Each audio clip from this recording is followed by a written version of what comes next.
धाम ले जाऊंगा। ये गीता का सार है।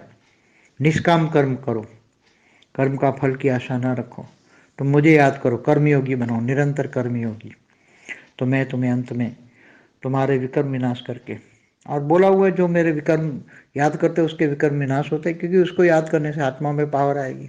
तो बेहद के परमपिता को याद करने से, बेहद की परमपिता से आत्मा में बेहद की परम लाइट आएगी, और बेहद की परम लाइट से ही आत्मा जागेगी। और बेहद की आत्माओं के जगाने के लिए बेहद की कला का पावर चाहिए उसको।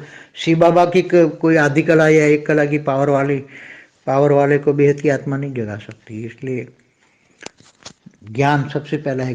ज्ञान से जानो। ज्ञान में समय आता है, समय और पीढ़ी, कितनी पीढ़ियाँ चल चुकी हैं, कितनी पीढ़ियों का बेहद का पीढ़ी का और समय, और बेहद की पीढ़ी और समय दोनों बुद्धि में बड़े रूप से समझ में आए कि मतलब एक्यूरेट तो कोई निकाल ही नहीं सकता। महाब्रह्मांड का समय नहीं निकाल सकते तो आगे तो क्या निकालेंगे। इसलिए बुद्धि में बड़े रूप से ज्ञान आए, मगर बुद्धि को विचार सागर मंथन करो। ज्ञान, फिर योग, फिर सेवा और धारणा, चारों सब्जेक्ट में आगे बढ़ो।